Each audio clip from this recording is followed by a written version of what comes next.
আসসালামু আলাইকুম। অ্যাডভার্বের পার্ট 2 তে আপনাদেরকে স্বাগত। এখানে অ্যাডভার্বের আমি প্রকারভেদগুলো লিখেছি। মাথায় রাখবেন অ্যাডভার্বকে বিভিন্ন গ্রামারিয়ান বিভিন্ন ভাগে ভাগ করেছেন। তবে আমার কাছে অ্যাডভার্বের প্রকারভেদ বলতে কোনো জিনিসের অস্তিত্ব নেই। কারণ আপনি যদি মূল জিনিসটা জানেন আসলে অ্যাডভার্বের ফাংশনটা কি, তাহলে কিন্তু আপনার অ্যাডভার্বের কোনো সমস্যা হবে না এবং আপনি তখন ইচ্ছামতো একটা নাম দিতে পারবেন যে অ্যাডভার্বটা এটা হলো অমুক অ্যাডভার্ব বা তমুক অ্যাডভার্ব। তো অ্যাডভার্বের মূল ফাংশনটা কি? যে অ্যাডভার্বের মূল ফাংশন হলো অ্যাডভার্ব কোনো একটা ভার্বকে মডিফাই করে, কোনো একটা অ্যাডজেক্টিভকে মডিফাই করে, কোনো একটা বাক্যকে সম্পূর্ণ বাক্যকে মডিফাই করে। এবং মাথায় রাখবেন অ্যাডভার্ব কিন্তু নিজেকেও মডিফাই করে, অর্থাৎ অ্যাডভার্বকেও মডিফাই করে। এই হলো অ্যাডভার্বের ফাংশন। তো চলুন অ্যাডভার্বের 8 প্রকার যে মোটা দাগে রয়েছে সেটা আমরা একটু জেনে নিই। 1 নম্বর হলো অ্যাডভার্ব অফ ম্যানার, 2 নম্বর হলো adverb of place, adverb of time, adverb of frequency, adverb of degree, affirmation or negation, এরপর হলো রিলেটিভ অ্যাডভার্ব এবং ইন্টারোগেটিভ অ্যাডভার্ব। এই হলো মোটা দাগে মোট 8 প্রকার অ্যাডভার্ব। তো প্রত্যেক প্রকার অ্যাডভার্ব সম্পর্কে আমরা একটু জেনে নেওয়ার চেষ্টা করব। আসলে আমি সমস্তগুলো নিচে দিচ্ছি, এখানে রেখে দিচ্ছি হলো adverb of manner. Adverb of manner কোন জিনিসটা? অ্যাডভার্ব অফ ম্যানার হলো, ম্যানার মানে হলো আচার আচরণ। যে আমরা বলি না যে অমুকের ম্যানার খুব ভালো, তমুকের আচার ম্যানার অনেক ভালো, অমুক মানুষের ম্যানার ভালো না। তো ম্যানার মানে হলো আচার আচরণ করে, কিভাবে সে আচরণ করে, অর্থাৎ হাউ দিয়ে যে উত্তরটা আসবে, হাউ মানে কিভাবে, এই হাউ দিয়ে যে উত্তরটা আসবে যে ওয়ার্ডটা, সেটি কিন্তু অ্যাডভার্ব অফ ম্যানার। যেমন ধরুন she speaks loudly, she speaks loudly. এই যে লাউডলি শব্দটা আছে না, সে কেমন ভাবে কথা বলে মেয়েটা, এখানে লাউডলি কথা বলে। সো এই লাউডলিটা কিন্তু হলো অ্যাডভার্ব অফ ম্যানার, কেমন করে কথা বলে। যেমন ধরুন Rafi wax slowly, Rafi slowly হাঁটে, কেমন করে হাঁটে, ধীর গতিতে হাঁটে, এই যে হাঁটার ম্যানার। তারপরে দেখুন হি বিহেভস, বিহেভস রাফলি, রাফলি, রাফলি, এটা কেমন কেমন ভাবে আচরণ করে, রাফলি। সো এই রাফলি, স্লোলি এবং লাউডলি এই শব্দগুলো কিন্তু অ্যাডভার্ব, এবং কোন ধরনের অ্যাডভার্ব? অ্যাডভার্ব অফ ম্যানার, মাথায় রাখতে হবে। এরপর আমরা 2 নম্বরে পড়েছিলাম যে অ্যাডভার্ব অফ টাইম, তাই না? অথবা অ্যাডভার্ব অফ টাইম অথবা অ্যাডভার্ব অফ প্লেস পড়ছিলাম হয়তো আমরা। ধর অ্যাডভার্ব অফ প্লেস, প্লেস। তাহলে অ্যাডভার্ব অফ প্লেস মানে কি? যে অ্যাডভার্বটা দিয়ে কোনো প্লেসকে মিন করতেছে, অর্থাৎ কোনো স্থানকে মিন করে, অর্থাৎ হোয়ার দিয়ে আমরা যে উত্তরগুলো পাই। অ্যাডভার্ব অফ প্লেস মানে কি?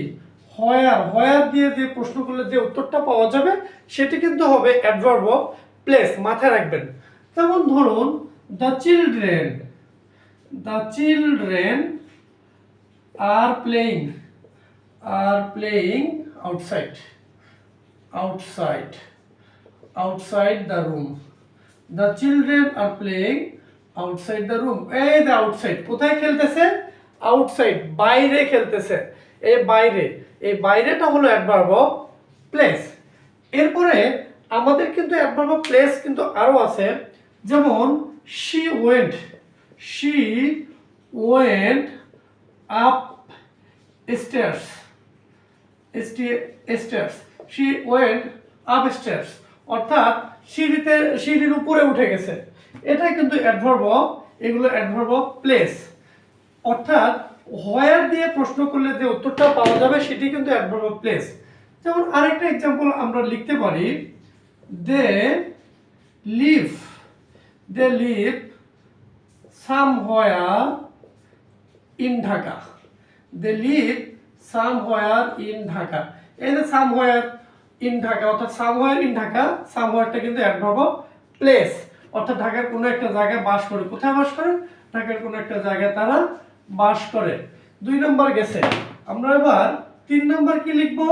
যে অ্যাডভার্ব অফ টাইম, টাইম, যে অ্যাডভার্বগুলো সময় নির্দেশ করে, টাইম মিন করে, টাইম নির্দেশ করে।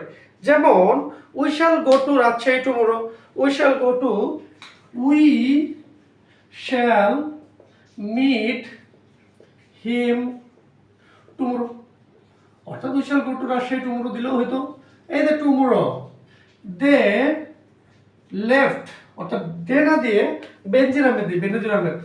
যেমন বেনজির আহমেদ, বেনজির আহমেদ, আহমেদ খুব ভদ্রলোক। Left the country, left the country yesterday, yesterday কথার কথা আমি ধরে নিলাম যে ইয়েস্টারডে তিনি দেশ ত্যাগ করেছেন। এই যে টুমরো, ইয়েস্টারডে, নাও, এগুলো কিন্তু অ্যাডভার্ব অফ টাইম। যেমন police, police are searching, searching him now, এই তাকে পুলিশ এখন খুঁজতে। এই হিমটা আপনি বেনজির আহমেদ ধরে নেন। তাহলে এই যে নাও, নাও, দেন, টুমরো, ইয়েস্টারডে, এগুলো হলো অ্যাডভার্ব অফ টাইম। অর্থাৎ আমরা অ্যাডভার্ব অফ টাইমটা শেষ করে ফেললাম। আমরা জানি কোনো সময় বুঝলেই অ্যাডভার্ব অফ টাইম হয়ে যাবে। এরপরে চলে আসবে 4 নম্বর অ্যাডভার্ব অফ, আমাদের কি আছে 4 নম্বরে? অ্যাডভার্ব অফ ফ্রিকোয়েন্সি ছিল। ফ্রিকোয়েন্সি মানে কি? কোনো একটা ঘটনা কতবার ঘটে, যে ঘটার যে সংখ্যাটা, সেটাই কিন্তু অ্যাডভার্ব অফ ফ্রিকোয়েন্সি। তাহলে অ্যাডভার্ব অফ, আমরা যদি এখানে ফ্রিকোয়েন্সি লিখি, ফ্রিকোয়েন্সি মানে বারবার যেমন ঘটে।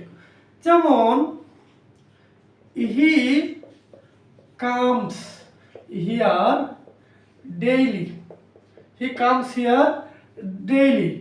দে মিট উইকলি, উইকলি, অথবা দে মিট মান্থলি, তারা উইকলি মিট করে, মান্থলি মিট করে, সে এখানে প্রত্যেক দিন আসে। এই যে তারপরে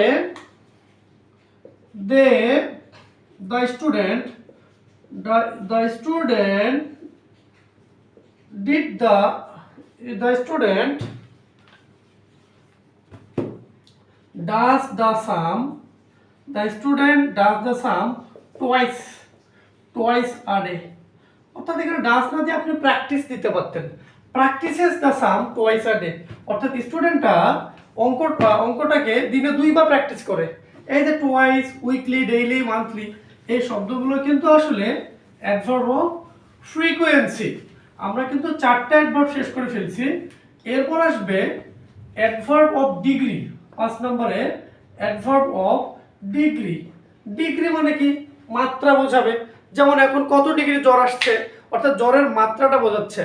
অথবা কোয়ান্টিটি, ওই একই কথা, adverb of degree or quantity. যে অ্যাডভার্ব অফ ডিগ্রি মানে যেমন ধরুন কত ডিগ্রি জ্বর আসছে, মাত্রা বোঝাচ্ছে। আমি তাকে খুব কষ্ট দিয়েছি, খুব কষ্ট দিয়েছি, এক্সট্রিমলি কষ্ট দিয়েছি আমি। তাহলে I am extremely sorry, I am extremely sorry. আমার সরির মাত্রাটা কেমন? এক্সট্রিমলি, অনেক বেশি সরি। এরপর কি আছে? She is very beautiful, she is very beautiful. এখানে এই যে ভেরিটা, বিউটিফুল কেমন? খুব বেশি পরিমাণে বিউটিফুল। এখানে আমরা যদি একটা মেয়ে মানুষের নাম ধরি মৌ, যদি বলি মৌ ইজ ভেরি বিউটিফুল, বিউটিফুলের মাত্রাটা কেমন? অনেক বেশি। এটা হলো অ্যাডভার্ব অফ ডিগ্রি বোঝাচ্ছে আসলে। ওকে, তো আশা করি আপনারা অ্যাডভার্ব অফ ডিগ্রি পর্যন্ত বুঝতে পেরেছেন এবং নিজেই যে কোনো এখন শব্দ দেখলে হয়তো অ্যাডভার্ব অফ ডিগ্রি নিজেরাই আপনারা বুঝে ফেলবেন। তাহলে অ্যাডভার্ব অফ ডিগ্রি হলো। এরপর 6 নম্বরে আসবে আমাদের যে অ্যাডভার্ব অফ অ্যাফার্মেশন অথবা নেগেশন। তাহলে অ্যাফার্মেশন মানে কি? স্বীকার করা, হা বোধক, ইতিবাচক। আর নেগেশন মানে কি? নেতিবাচক বা না বোধক। অর্থাৎ যে অ্যাডভার্বগুলো দিয়ে কোনো কিছু স্বীকার করা হয়, ইতিবাচক কোনো কিছু বলা হয়, সেটি হলো অ্যাডভার্ব অফ অ্যাফার্মেশন, এবং যেটা দিয়ে অস্বীকার করা হয় সেটা হলো অ্যাডভার্ব অফ নেগেশন। তাহলে এখন যদি এটার নাম কিন্তু কি? Adverb of affirmation or negation, adverb of affirmation or negation. তাহলে কি হবে? Affirmation, negation. মনে করুন do you know Bangladesh, BD লিখলাম আমি সংক্ষেপে। আপনি উত্তরে বললেন ইয়েস আই নো।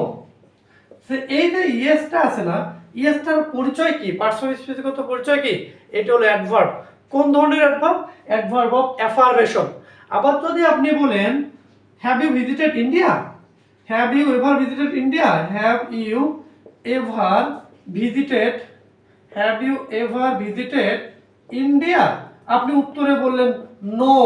এই নোটা কিন্তু হলো অ্যাডভার্ব অফ নেগেশন, অর্থাৎ অ্যাডভার্ব অফ অ্যাফার্মেশন অর নেগেশনের মধ্যে এই দুটো অ্যাডভার্ব পড়তেছে। আমার মাথায় রাখবেন, অনেক সময় যদি বলে do you dear friend have you ever visited the national zoo of Bangladesh, আপনি উত্তরে বললেন ইনফর্মাল ওয়েতে বললেন ইয়া। এই ইয়া শব্দটা কিন্তু অ্যাডভার্ব অফ অ্যাফার্মেশনের মধ্যে পড়তেছে। এরপরে আরো দুই প্রকার অ্যাডভার্ব রয়েছে। অ্যাডভার্ব দুটো কি কি? 7 নম্বর অ্যাডভার্বটা হলো অ্যাডভার্ব অফ আসলে রিলেটিভ অ্যাডভার্ব, রিলেটিভ অ্যাডভার্ব। আর মাথায় রাখবেন অ্যাডভার্ব গুলোর কিন্তু কোনোদের সিরিয়াল মেনটেন করার মতো কিন্তু কোনো বাধ্যবাধকতা নাই, রিলেটিভ অ্যাডভার্ব। আর 8 নম্বর অ্যাডভার্বটা হলো ইন্টারোগেটিভ অ্যাডভার্ব, ইন্টারোগেটিভ অ্যাডভার্ব। তাহলে যে অ্যাডভার্ব গুলো দিয়ে আসলে প্রশ্ন করা হয়, ইন্টারোগেট করা হয়, প্রশ্ন করা হয়, সেগুলো ইন্টারোগেটিভ অ্যাডভার্ব। যেমন how are you, how are you, why have you come here, why have you come here, why have you come here, তুমি কেন এখানে এসেছো। এই যে whyটা কিন্তু হলো আপনার ইন্টারোগেটিভ অ্যাডভার্ব। আবার এই যে হিয়ারটাও কিন্তু একটা অ্যাডভার্ব। কোন অ্যাডভার্ব? Adverb of place. মাথায় আছে তো? এরপর দেখুন এগুলো হলো যে ডাব্লিউএইচ ওয়ার্ডগুলো দিয়ে প্রশ্ন করা হয়, তাহলে এগুলো ইন্টারোগেটিভ বা প্রশ্নবোধক অ্যাডভার্ব। 8 নম্বর অ্যাডভার্বটা আমাদের হয়ে গেছে আলহামদুলিল্লাহ। আর যে অ্যাডভার্বগুলো দিয়ে রিলেশন বোঝায়, কোন একটা রিলেশন বোঝায়, সম্পর্ক বোঝায় দুইটা ক্লজের মধ্যে, সেটা কিন্তু হচ্ছে রিলেটিভ অ্যাডভার্ব। যেমন ধরুন I know the reason, I know the reason why Shaheen left Dhaka University. DU লিখলাম আমি সংক্ষেপে, Dhaka university. I know the reason why Shaheen left Dhaka University. এই যে লেফট, লেফট হলো একটা ভার্ব। এই ভার্বটাকে হোয়াই কিন্তু মডিফাই করছে, হোয়াই শব্দটা, এবং এই হোয়াই কিন্তু এই আই নো দ্য রিজন এবং শাহিন লেফট ঢাকা ইউনিভার্সিটি দুটার মাঝখানে বসে রিলেশন তৈরি করছে। তো রিলেটিভ রিলেশন, এটা হলো রিলেটিভ, এর জন্য এটা অ্যাডভার্ব। সো আশা করি আপনাদের এই 8টা অ্যাডভার্ব বুঝতে একটু হলেও আমি সহযোগিতা করতে পেরেছি, সহজ করে দিতে পেরেছি। আপনাদের আমার ক্লাসটা আপনাদের কাজে লাগলে আমি আসলে নিজেকে সার্থক বলে মনে করব। আমি আপনাদের সকলের সফলতা কামনা করছি। আল্লাহ হাফেজ।